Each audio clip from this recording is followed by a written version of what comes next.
अस्सलाम वालेकुम व्यूअर्स, मेरा नाम इरफान असगर और आप देख रहे हैं मेरा यूट्यूब चैनल। और व्यूअर्स, आपको पता है कि जिस तरह से पीएसएल के जो है मैचेस बड़े जोश व खरोश से, बड़े तेज़ी से, बड़े ज़बरदस्त तरीके से चल रहे हैं कराची के अंदर भी और मुल्तान के अंदर भी। और कोई मैच कराची में तो कभी कभी कोई मैच मुल्तान में भी हो जाता है। और अभी जो है वो एक ये भी सिचुएशन चल रही है कि मैचेस जो है have to be shifted to Lahore and Pindi. और यहाँ की एक आपको मैच पीएसएल का मैच डिस्कस करने से पहले आपको बता दूँ कि एक बड़ी हैवी किस्म की कंट्रोवर्सी इस वक्त चल रही है, क्योंकि जो पंजाब गवर्नमेंट है, पंजाब गवर्नमेंट ने बहुत सारे पैसे मांग लिए हैं और कोई 45 करोड़ रुपये मांग लिए हैं, जबकि हमारे सोर्सेज के हिसाब से 50 करोड़ रुपये मांगे, जिनमें से 5 करोड़ रुपये जो है पीसीबी दे चुकी है। और वो उनकी जो सब सिक्योरिटी और सारा स्टाफ और सारी जो चीज़ें लगेगी उनकी खाने वगैरह के लिए है। और उसके बाद उन्होंने सिक्योरिटी के इंतज़ामात और वहाँ पर जो बिजली सारी चलनी है, क्योंकि सारे नाइट मैचेस हैं, तो उस सब कुछ के लिए जो है उन्होंने 45 करोड़ रुपया और मांग लिया है ऐसे इस मौके पे, जिस पे पीसीबी जो है वो हैरान है, क्योंकि पहले ऐसी कोई सिचुएशन, कोई एक्टिविटी नहीं हुई। लेकिन 50 करोड़ रुपया जो है वो जो गवर्नमेंट है, पंजाब गवर्नमेंट, वो अपने पल्ले से नहीं लगाना चाह रही कि यार ये ऐसी कोई सूरत हाल, ये हम अपने ज़िम्मे नहीं लेंगे। और सिचुएशन इस किस्म की भी आ रही है कि जनाब कराची में जो है ये मसला नहीं आया था, ये प्रॉब्लम नहीं आई थी। तो कराची में, आई एम सॉरी, सड़क थोड़ी सी ज़्यादा बम्पी है, इसलिए जो है ना वो थोड़ा सा आप ऐसे करके देख रहे होंगे, लेकिन चलिए कोई बात नहीं, कभी कभी हिलते जुलते भी देख लिया करें वीलॉग्स वगैरह। तो वो सूरत हाल इस किस्म की है कि कराची वालों ने ऐसी कोई बात नहीं की थी, कराची में कोई ऐसा मसला नहीं आया था, कराची में कोई ऐसी प्रॉब्लम नहीं आई थी। कराची वाले जो है बड़े आराम से, बड़े ठीक तरीके से वो सारा इस किस्म के जो एक्सपेंसेस हैं बिजली के भी और सारे सिक्योरिटी वगैरह के एक्सपेंसेस वो कराची गवर्नमेंट ने, सिंध गवर्नमेंट ने खुद बेयर किए थे। तो यहाँ पे अब जब सूरत हाल ऐसी आ गई है कि पंजाब गवर्नमेंट ने जो है वो पीसीबी को कहा कि जनाब आपका काम हमने करना है, तो जनाब आप ही जो है वो हमें इसके अखराजात भी उठाएं, सारा कुछ करें। तो पीसीबी जो है वो सोच में पड़ गई है और उन्होंने अपने सारे फ्रेंचाइज ओनर्स का हंगामी इजलास आज ही बुला लिया है। और आज वो इजलास होगा, उसमें डिसीजन ये होगा, डिसीजन बड़ा इंटरेस्टिंग है, डिसीजन ये होगा कि क्या हमें ये सारे एक्सपेंसेस बेयर करने चाहिए, क्या हमें ये एक्सपेंसेस बेयर करके पंजाब में और लाहौर में मैचेस ले जाने चाहिए, या कि फिर हम जो है वो सारा कुछ एक्सपेंसेस थोड़े से और पैसे लगा के जो एक सीक्वेंस चल रहा है कराची के अंदर, उसी के अंदर कराची के अंदर ये सारा काम कर लिया जाए और बड़े सुकून से, बड़े आराम से, बड़ी तसल्ली के साथ जो है ये सब कुछ कर लिया जाए। लाहौर में एक और भी इशू है कि अगर आप लाहौर में ट्रैवल कर रहे हैं, चीज़ें देख रहे हैं, तो आपको पता होगा, अच्छा ख़ास तौर पे लाहौर के लोगों को तो ज़रूर पता होगा कि ये इस कज़ाफ़ी स्टेडियम के साथ ही एक रोड है, जो लिबर्टी वाली रोड है, वो रोड बन रही है और बहुत ज़्यादा खुदी हुई है और बड़ा ज़्यादा किस्म का उसके ऊपर काम चल रहा है। और मोहसिन नकवी साहब जो वज़ीर आला हैं इस वक्त पंजाब के, कायम मकाम कहते हैं कि वो इंटरिम के होते हैं, क्या होता है, जो भी होता है, तो वो जो हैं वो हैं निगरान वज़ीर आज़म, केयर टेकर। तो वो जो है वो उनका कल ट्वीट भी आया हुआ था कि वो माजत कर रहे थे और कह रहे थे कि जनाब ये पीएसएल की वजह से हमारी जो ट्रैफिक का फ़्लो है वो बहुत ज़्यादा ख़राब हुआ है, यहाँ पे मैं माजत चाहता हूँ और कोशिश करता हूँ कि किसी तरह से ये 25 तारीख तक, आज वैसे 24 को बैठे हुए हैं, 25 तारीख तक ये मसला आप लोगों का ट्रैफिक का हल हो जाए। लेकिन ट्रैफिक का मसला मेरा नहीं ख्याल कि इतनी जल्दी हल हो जाएगा।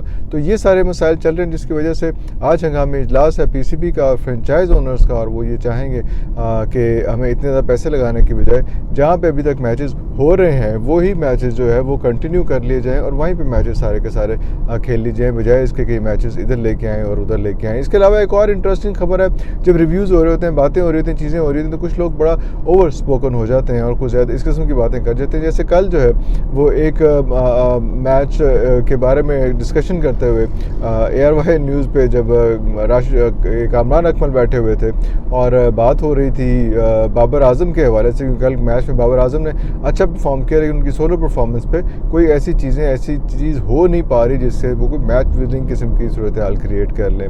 तो वहाँ पे उन्होंने जो है वो लाइव ले लिया उनको क्या नाम है, शोएब अख्तर साहब को। शोएब अख्तर साहब ने जो है, क्योंकि शोएब अख्तर साहब ने एक स्टेटमेंट दी हुई है कि बाबर जो है वो इतना बड़ा प्लेयर नहीं बन सकेगा क्योंकि उसका लैंग्वेज बैरियर है। लैंग्वेज बैरियर से मुराद ये नहीं कि पश्तो या फारसी बोलता है, वो अच्छी अंग्रेज़ी, वो वाली अंग्रेज़ी से मुराद ये नहीं। अंग्रेज़ी ये है कि अपने आप को एक्सप्रेस करना इंटरनेशनली जो है वो मुश्किल होता जा रहा है उसके लिए। जितना बड़ा बनेगा उतने ज़्यादा इंटरव्यूज़ होंगे, सारा कुछ होगा, उतना उसको फॉलो किया जाएगा हर मौके पर, हर सिचुएशन पर। तो वो सारी सूरत हाल जो है उसको कैसे लेके चलना है, कैसे अपने आपको ग्रूम करना है। क्रिकेट की ग्रूमिंग के साथ साथ आपकी पर्सनल ग्रूमिंग भी इतनी इंपॉर्टेंट होती है। यही बात की थी जो शोएब अख्तर ने की थी। इसके बाद इसी बात के बारे में जब पूछा गया इसमें कामरान अकमल ने, तो उन्होंने अपना पॉइंट ऑफ व्यू दिया। उन्होंने इसी मौके पे AR ने शोएब अख्तर को भी लाइन पे ले। शोएब अख्तर में लाइन पे लेते आदि पहली बात जो है ना, पहली जो शॉट मारी ना, पहला जो बाउंसर मारा, बल्कि शॉट तो नहीं मारे, बॉलर थे, बाउंसर मारा, वो जो है वो बिल्कुल हेलमेट पे लगा कामरान अकमल के। और कामरान अकमल साहब जो है वो भी एक बिल्कुल बम करके ऐसे करके वो हो गए, क्योंकि उन्होंने बैठते साथ ही पहले सट्टे कह दिया कि देखें जी, जिस तरह से अभी ये कामरान अकमल कह रहे थे कि स्क्रीन पे होता है, ये स्क्रीन नहीं होती, स्क्रीन होती है। तो इसी तरह से मैं ये कह रहा हूँ, ये बात कर रहा हूँ कि ग्रूमिंग जो है एक लेवल पे, हम हमेशा उसको कंपेयर करते हैं, उसकी स्पोर्ट्स को, उसके स्किल्स को, सबको क्या है, बाबर की स्किल्स को हम कंपेयर करते हैं विराट कोहली से। तो थोड़ा सा जो है वो कंपैरिजन ये वाला भी कर लिया जाए कि भाईजान थोड़ा सा आप ये भी देख लें, थोड़ी सी ये सूरत हाल भी देख लें कि क्या सूरत हाल बनेगी अगर आप जो है वो इंटरनेशनली जाते हैं। उनके वीलॉग्स देखें, उनके ट्वीट्स देखें, उनकी चीज़ें देखें, तो वो जो एक ग्रूमिंग हुई है, वो भी विराट कोहली भी कोई इतना कोई पढ़ा लिखा आदमी, इतना कोई वेल सेटल्ड फैमिली का एक वो नहीं था, लेकिन उसने अपने आप ग्रूम किया। उसको पता चला कि मुझे ये चीज़ें जो है वो अपनी स्पोर्ट्स की स्किल्स के साथ साथ उसको ये सारी चीज़ें भी करनी है, तो उसने बड़े ज़बरदस्त तरीके से, बड़े अच्छे तरीके से वो की।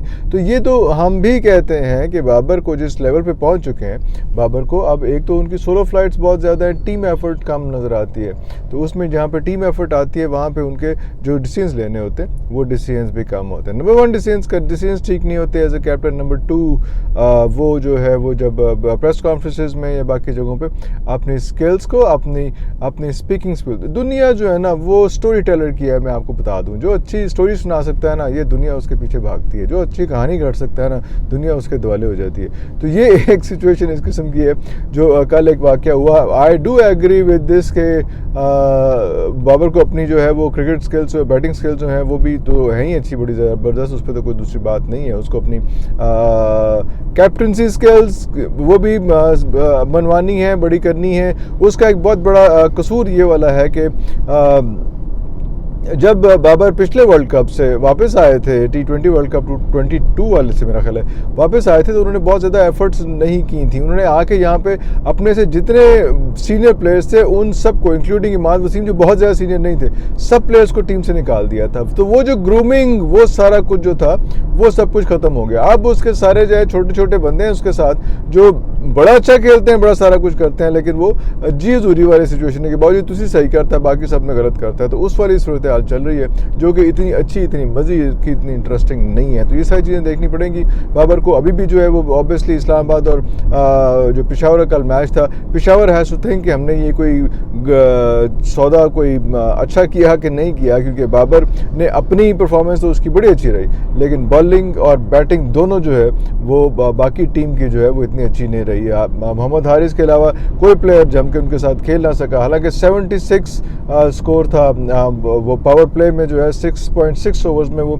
76 स्कोर कर चुके हुए थे जब पहला प्लेयर आउट हुआ, लेकिन उसके बाद भी लग रहा था कि ये कम से कम कोई 200 इस वक्त इस्लामाबाद को 200 स्कोर मार देंगे, लेकिन वो ऐसा लड़ा हसन अली उनको कि वो बिल्कुल ही कोलैप्स कर गई। सारी की सारी टीम जो है वो जो है 156 के कितने स्कोर पे, 150 प्लस स्कोर के ऊपर जो है वो हो गई। बाबर ने, उसको पता चल गया था कि स्कोर कम है, बाबर ने अपना बैट भी फेंका। और इंटरव्यू में जब उससे पूछा गया कि यार ये क्या आपने क्या किया है, तो उसने कहा कि नहीं मेरा बैट टूट गया था तो इसलिए मैंने बैट फेंका था। वो एक्चुअली बैट नहीं टूटा था, वो दिल टूटा था। तो ये सूरत हाल है। इस्लामाबाद यूनाइटेड अभी भी वैसे कोई अच्छे पोजीशन पे नहीं है। पेशावर ज़ल्मी 3 मैचेस खेल के जो है वो काफ़ी ऊपर है, लेकिन एट द सेम टाइम जो है उसका रन रेट इतना अच्छा नहीं है। और इस्लामाबाद यूनाइटेड जो है बड़े स्ट्रॉन्ग तरीके से, बड़े पक्के तरीके से आगे आ रही है।